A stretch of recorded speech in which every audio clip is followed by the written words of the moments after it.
The wreckage stretched across 3 kilometers of barren Martian rock, twisted metal glinting under the rust-colored sky. Dr. Sarah Chen knelt beside what appeared to be an escape pod, her gloved hands trembling as she pried open the crumpled hatch. Inside, cocooned in a biogel that pulsed with bioluminescent patterns, was something no human had ever seen before. It was small, no larger than a human infant with crystalline skin that refracted the dim sunlight into prismatic patterns. 4 eyes arranged in a diamond formation blinked up at her with an intelligence that made her breath catch. The creature was dying. Even without medical training in xenobiology, Sarah could see the fading light beneath its translucent skin, the way its tiny chest struggled with each breath. "Command, this is Chen," she said into her comm. "I've found a survivor, non-human, requesting immediate medical evacuation." The response crackled back after the signal delay. "Negative, Chen. Quarantine protocols. Secure the specimen and wait for containment team. ETA 4 hours, 4 hours. Sarah looked at the tiny being, watching its light dim further. 4 hours might as well be forever. She made her decision in seconds, the kind of impulsive choice that defined humanity's chaotic compassion. She carefully lifted the creature, cradling it against her suit's heating elements, and began the trek back to the research station. In the medical bay, Sarah worked frantically, ignoring the increasingly urgent messages from Earth Command. The alien's biology was unlike anything in the databases, but desperation bred innovation. She noticed the creature responded to warmth, to touch, to the sound of her voice. When standard treatments failed, she simply held it, speaking softly, sharing her own body heat through the med bay's thermal interface. "You're going to be okay," she whispered, though she had no way of knowing if it could understand. "I've got you." The creature's eyes focused on her face, and something remarkable happened. The fading light beneath its skin suddenly flared, pulsing in rhythm with Sarah's heartbeat. A connection formed, invisible but undeniable, bridged by an act of pure human kindness across the vast gulf of species and understanding. By the time the containment team arrived, the alien was stable, its crystalline skin glowing with renewed vitality. It refused to leave Sarah's side, producing distressed harmonics whenever separated from her. The xenobiologists were baffled. The creature, which they designated as Zephyr after Sarah's nickname for it, had somehow bonded with her at a molecular level. Years passed. Zephyr grew, though slowly by human standards, its form shifting and adapting in ways that suggested a species designed for survival across multiple environments. It learned to communicate through a combination of light patterns, harmonics, and eventually, broken English. But more importantly, it learned about humanity through Sarah and her colleagues at the Mars Research Station. It watched them laugh over shared meals, argue over scientific theories, risk their lives to save one another during emergencies. It observed their curiosity, their tendency to help first and ask questions later, their strange ability to find joy in the harshest environments.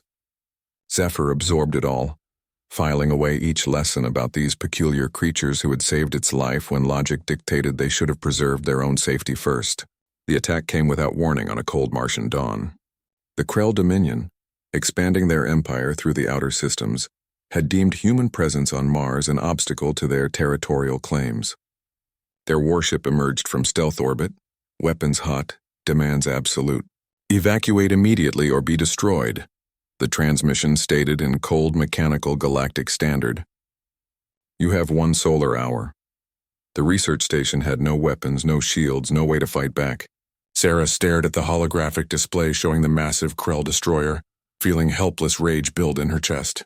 43 people, years of research, humanity's fragile foothold on another world, all about to be erased. Then Zephyr moved. The transformation was instantaneous and terrifying. The small crystalline being that had been Sarah's constant companion suddenly erupted into something magnificent and deadly. Its body expanded, crystalline structures elongating into blade-like appendages, its bioluminescence shifting from gentle blues to blazing crimson. The 4 eyes that had looked at Sarah with such trust now burned with ancient fury. "Mine." Zephyr's voice resonated through every speaker in the station, the word carrying harmonics that made the walls vibrate. "My humans. My family." What happened next became legend across human space. Zephyr launched itself from the station, its body somehow surviving the vacuum and radiation of space. It moved like liquid light, faster than anything the Krell had encountered.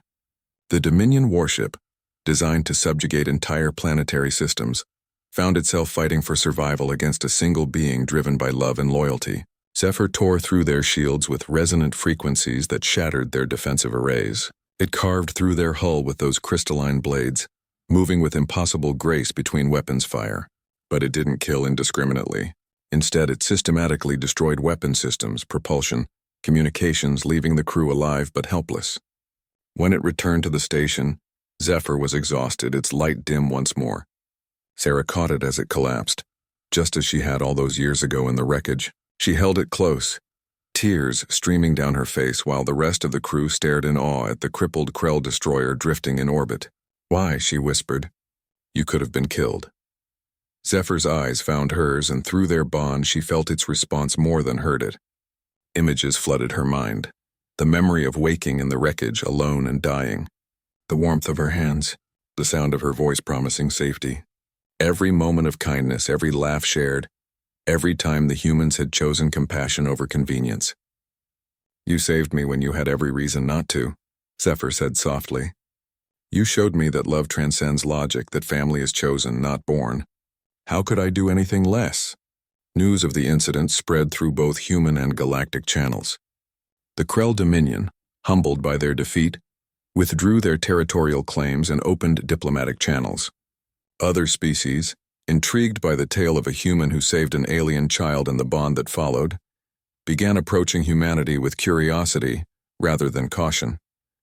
But in the quiet of the Mars research station, while diplomats and xenobiologists debated the implications, Sarah simply sat with Zephyr in the observation dome, watching the stars emerge as the sun set. The alien rested its crystalline head on her shoulder, its light pulsing in contentment. "You know you're stuck with us now, right?" Sarah said, smiling. 43 humans who are never going to let you forget that you're part of this weird, chaotic family." Zephyr's harmonic laughter filled the dome, a sound like wind chimes in a gentle breeze. "I would have it no other way. You humans have a saying, yes?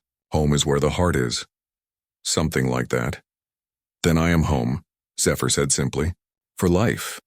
And in that moment, under the alien stars of Mars, a promise was kept and a bond was reaffirmed. Humanity had reached into the darkness and found not a monster, but a friend. And that friend, in turn, had learned the greatest lesson humanity had to teach, that loyalty, love, and family are choices we make, powerful enough to move worlds and reshape destinies. The rescue had taken minutes. The protection would last forever.